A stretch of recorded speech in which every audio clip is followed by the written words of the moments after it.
All right, so unfortunately, I don't have any chickens, but what I do have are dogs. Um, and with our dogs, we can practice the same skills that we're going to use with the chickens when you get her home. All right, so first and foremost, the important thing is that I don't want the animals that we're trying to ignore bothering Olive. So my dogs are out here doing their thing. They're not going to bother her. I'm going to make sure of that. It's my responsibility. So with my dogs, it's a lot easier because I can train them. I don't know if you can train chickens, but if you can, go nuts. But basically, we want the chickens to leave her alone. Now you can see she's very excited about the fact that there's dogs out here, and she wants to go see them so badly. But the first and foremost is that she can't. The leash is attached and she physically cannot get to the dogs. So that's going to be the most important part. All right. The other most important part is that they're not bothering her. All right. So they are off doing their thing, having a great time, and we're going to focus on what we're doing over here. So my goal is going to be to get her back on the place bed, just like we would normally, but now we have a high level distraction. So I'm not going to ask her for a place command at this moment because she's very distracted and I don't think she's going to do it properly. But when she goes up here, I'm going to mark, I'm going to feed, I'm going to tell her free, have her come off. Okay? This is kind of how we introduced the place bed the first time. Good. Free. So what I want to do is I want to use a little bit of our obedience skills to encourage her not to worry about the dogs, right? I want her to be like, oh, the activity we're doing is way more fun than those dogs are. Those dogs are just there. They're not playing with her. Free! They're not doing anything. But when she goes on the place bed, she gets her treats. Okay? So I do like to start this with place. Sometimes I'll start this with healing. But some activity that our dog is really good at, free, and really enjoys. Place. Good girl.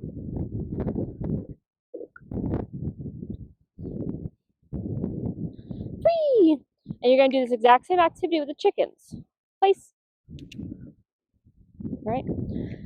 I want her around the animals without the opportunity to go investigate them. Free. I want her focusing on the activity that we're doing. I want her focusing on you as the handler. I want her focusing on what her job is and not the other stuff going on around her. Free. Good.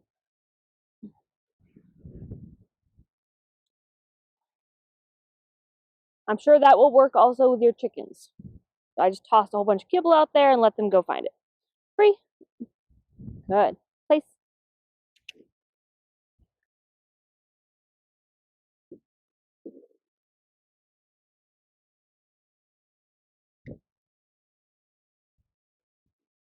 Free.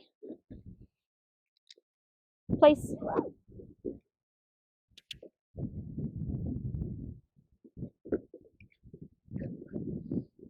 Free.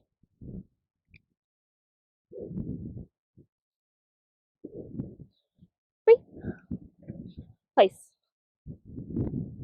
Good.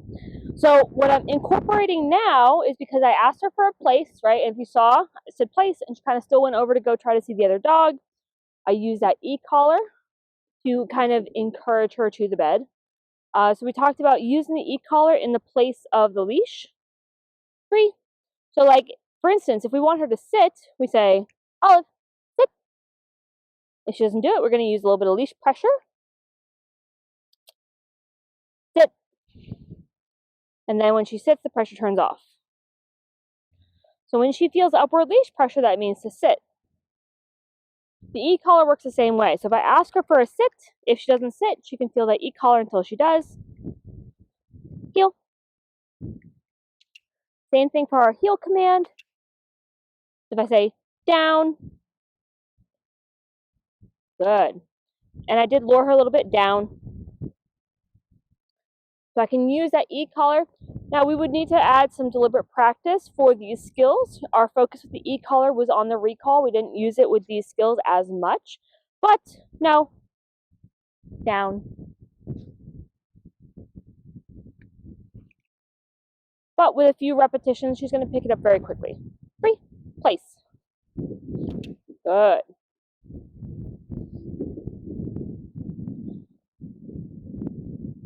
Now, she's definitely going to struggle more with skills when there's high distractions around, right? Free. We've talked about, hey, this is a basic obedience program. Place. We're looking for skills for those 3 Ds: distance, duration, and distraction. So for our distance, we're looking for that 6-foot distance. We say place. We leave our dog about 6 feet away. We can leave them there for a reasonable amount of time. For our basic obedience program, we're looking for about 5 minutes under low distraction. So for her, being outside is distracting. Being around other animals is distracting. This is probably going to be a high distraction for her, but I want you to understand kind of what it's going to look like when we get there. Now, don't forget your program comes with unlimited lifetime refresher lessons. So the intent is that you're going to go home and you're going to practice on these basic obedience level skills and challenges. And as she becomes more proficient, you can come back in and then we can go from there. We can work up to our intermediate, our advanced, our off leash. We can work on skills with our dog behaving appropriately around other animals. Around, if you can bring a chicken with you, we can work around a chicken. No guarantee that the chicken will stay inside the fence, but if they will, and you are confident, then you're welcome to bring a chicken. I don't know how chickens work, so that's up to you. But we have dogs we can use as distractions. We as people can be distractions as well. But do you see how excited she is about looking at the dogs? And, oh, the dog got a little bit closer to me. I want to go see what they're up to. Are they coming over to say hi? And so she's probably going to have the exact same response when it comes to the chickens.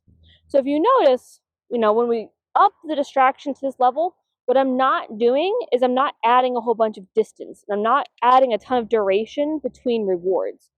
So if we're going to increase one of the 3 Ds, we might want to take back one of the other ones.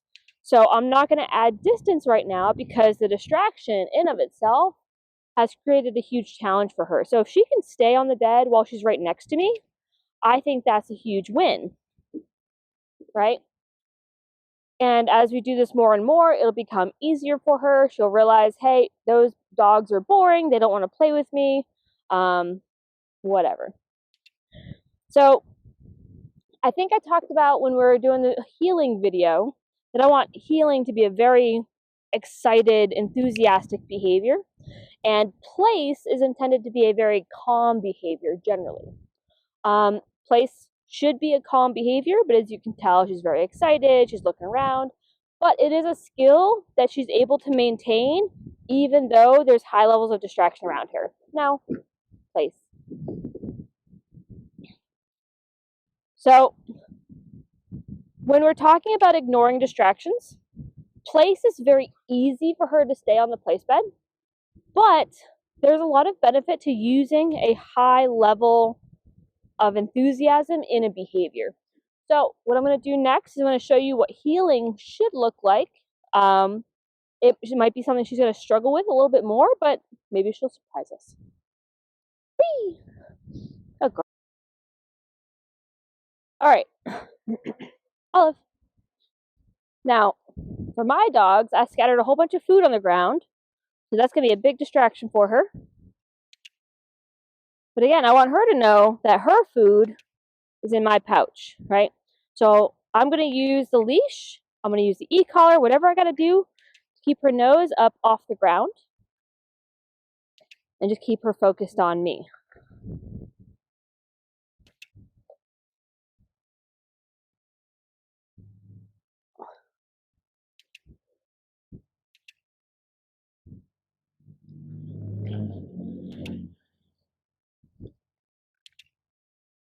So when she gets really excited and tries to go see the other dog, I'm using the e-collar, right? Because she's supposed to be in the heel position. The e-collar is not to say, oh, dogs are bad. it's to say that you have left the heel position. All right, and we're just working on a level 8, and she's responding very nicely to it.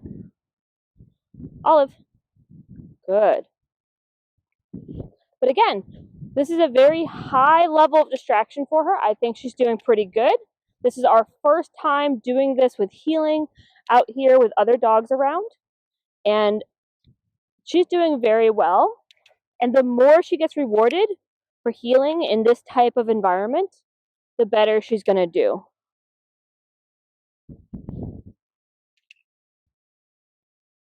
Good. And again, if you notice, I'm doing a very frequent level of reward. I'm rewarding very often. Good. When she gets away, when she gets distracted, I'm using that e-collar. I'm using all the skills we've used up to this point in this scenario.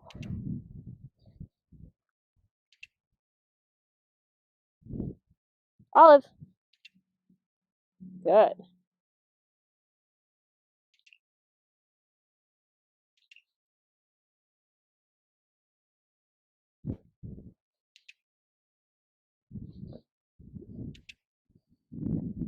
Olive. Good.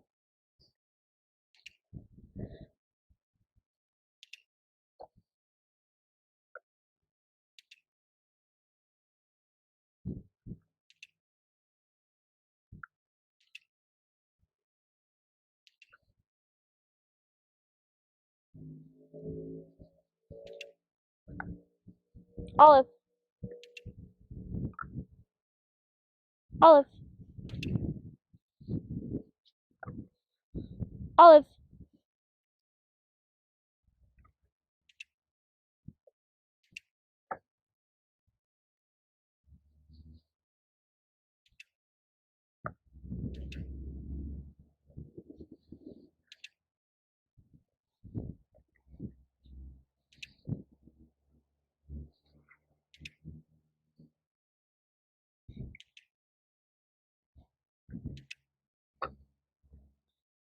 One of the reasons I'm rewarding her so frequently, again, is because we've increased the distance, or sorry, the distraction. So I'm not going to expect her to be able to heel for as long as she does without the distraction. Good. Olive.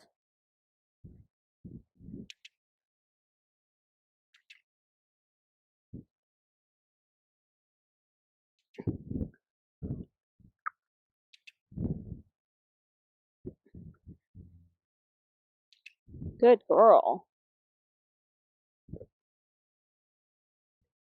Olive.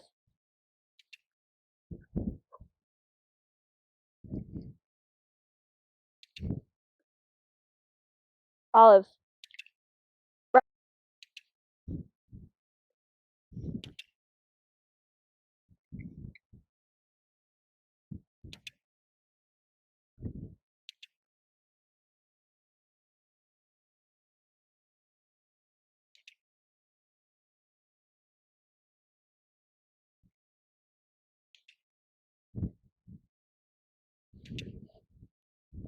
Olive. Olive.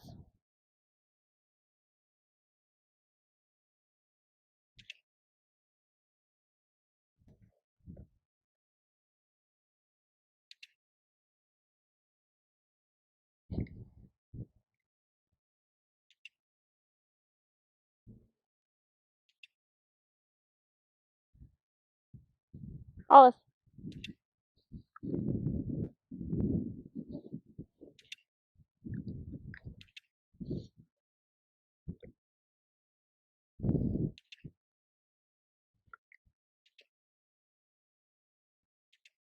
Now, if you notice, I have to be very aware as well of where my dogs are when I'm practicing this. I want to do my best not to walk into one of the other dogs or walk into their path or sneak up behind them with her. I want to make sure I'm giving her the best chances of success by keeping a good distance between her and my dogs. Now, I could very well put my dogs on place beds and just have them sit still while we do this, but I think this is a better example of what the chickens will likely be doing, right? They're usually moseying around. They're not going to be sitting still necessarily. And for her, as a herding breed, she is going to be very intrigued by things that are moving. Olive. Good. So another skill you can practice in this scenario would be your recalls. So when she's away from you, again, just use your e-collar. Olive. Call her to you. Ideally, what we want to be able to build up to is when she is distracted by the things, either the chickens, the dogs, whatever, and being able to recall her off that distraction. So if she's interested in the dogs, Olive, you can call her back. And the closer those are, Olive, the harder it will be for her to come back to you. So again, you want to start this on the leash. Olive, you can combine it with your e-collar.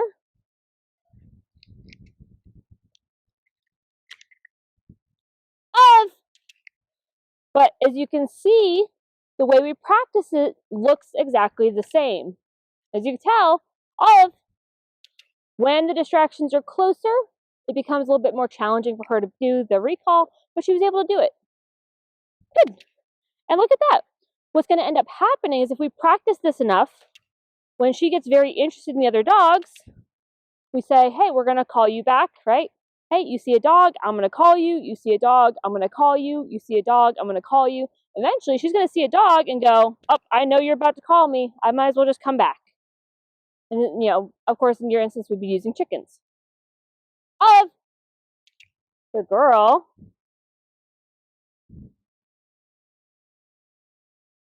Yes, good job. So right there, she used her own decision to come back to me. Free. Olive. Good. Free. Olive. Good. Free. So even when she's in a free, if she chooses to ignore the other animals, I can mark and reward that. Good. So when we are talking about problematic behaviors, there are a whole lot of ways we can deal with them. Good. Olive. The first two I tend to kind of skip over.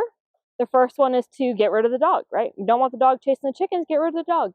But hey, you wouldn't be here if that was an option. The other option is just live with it, right? Usually when I hear this, it's like, okay, the dog's just going to do it, and that's just the way it is. The other way of looking at it is just management, meaning maybe I put a muzzle on my dog so she can't hurt the chickens, or I always have her on leash 24/7, right? Those, that's a solution, right? I love management. Management is always the first thing we do. It's the first step we use in addressing the problem. Like here, I don't want her going after the dogs, so I have her on a leash, right? She physically can't. Now, she still wants to, yes, but she physically can't because she's attached to me, right? So if we don't want her going after the chickens, either have her on a leash or in a pen or on a tie out, right? Those are the first two ways that we address problem behaviors, and after that we really start to get into changing her behavior. So the first one, and there's 5 more. So the first one of the 5 that we're going to talk about changing behavior is rewarding her anytime she's not doing the behavior. So if you're out and there's chickens out and she's looking at you and you Olive, mark and reward, right? So she's out, she's chilling, she's ignoring the chickens. We can mark and reward that. So even if she's just hanging out, maybe she looks at the chickens but doesn't chase them, then we can mark and reward. Right? So anytime she's not doing the problem behavior, we're going to reward her. So we're going to reward the absence of the behavior. Now, sometimes that isn't enough. And, if our dog is only doing the problem behavior 1% of the time, it's hard to continually reward them the other 99% of the time. So the next thing we can do is to change the motivation. Why does she want to chase the chickens? Well, maybe she wants to chase them because they're moving, right? And they're not together and they're not, stationary. Well, if you can train your chickens to sit still, bam, you're going to solve that problem. But that's probably not a realistic solution. So, one of the other options is training what we call an incompatible behavior. So in this instance, the incompatible behavior would be recall. So if she wants to go after the dogs and I recall her instead, Olive, good. We do that enough times, then she's going to start to do it automatically. So she sees the dog, Olive, yes. And eventually, ideally, with enough repetitions, and this might take a lot of repetitions, she'll decide to do it on her own. Olive. Okay?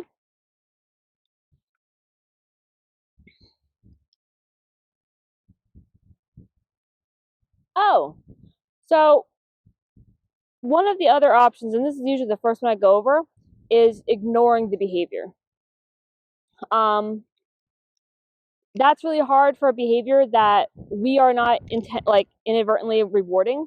So like with puppies, if they jump on us, our first instinct is to pet them and coddle them and tell them how cute they are, right? And that tends to make that behavior more rewarding. And so, if from the very first time our puppies jumped on us, we never did anything in response, then the behavior would generally go away. The problem is that when she chases the chickens probably run away or fly away if they can. And for her, that is rewarding. So ignoring it's not going to work. So the last option, and I always do save this one for last, is punishment, right? So we call this, for when we're talking about chickens, we call this crittering. Thank you, Alba. We call this crittering. What crittering is when she goes to chase the chickens, she has a shocking discovery that the chicken is electrified. The e-collar is fantastic for that. But basically, when she goes after the chicken, she gets the e-collar correction of a lifetime. And ideally, we're not necessarily in sight. We're not part of the picture. I just want her to realize that when she touched that chicken, she felt a great amount of pain. So I do like to save this one for last. Good girl. Sit. After we've exhausted all other options.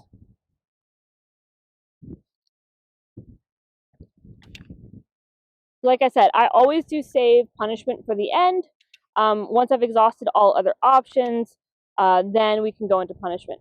Now, we can use punishment in the context of obedience, meaning when there's chickens around, I can tell you to place, and if you fail to do that, you can get like your leash correction, your e-collar correction. But I don't want to just punish her going after the chicken. You could, I think for chickens, go away. No, go, back. For chickens, you might get away with doing it this way. I think some people tend to try to do this with things like jumping, right? I don't want the first time she met me and she got excited for meeting a new person that she jumped on me and then all of a sudden she got a huge correction. I don't want her to think that I'm bad. For chickens, I wouldn't mind if she thought chickens were bad and she just stayed away from them entirely. However, there is always a possibility that she sees a chicken and instead of thinking, oh, they're bad, I should stay away, she might think, oh, they're bad, I need to go kill it. Olive. No. What? Ready? Go ahead. Right? Because that is always a possibility that she's just going to go, oh my God, I hate chickens. Chickens are the worst. And, all chickens must die. That is always a possibility when we use punishment. However, punishment when used properly can be extremely effective and it can be very efficient. So we're not sitting there, trying to really, annoy our dog into better behavior. We're not, doing this over and over and over again. A lot of times it can be a one-time deal. This I usually use in the event of a safety issue. If when I was a young kid, my mom told me, hey, the stove is hot, don't touch it, right? Well, when I touched it, I learned really, really fast that, oh my God, yeah, the stove is hot. right? I burnt my hand and I got a burn on my hand that lasted for a few weeks, right? So what if my mom was able to use an e-collar with me instead, and when I went to go touch the hot stove, I got the same level of discomfort, but without the long-lasting pain, right? Without the long-lasting injury and possible danger. So we're going to start to wrap it up because it is getting hot out here. And she's doing a very good job. Very good. But you can see even in this one session, she's gone from, being really crazy excited about the other dogs to being like, oh, okay, this is no big deal. So when you're doing this type of session with her with the chickens, give it a long session. I want her to get pretty tired. I want her to get pretty bored. When she's working around the chickens, I want her pretty relaxed. And so by the end of the session, she'll be tired enough that she will kind of naturally start to relax just because she's tired, essentially. All right, we're going to call it there and we're going to go inside.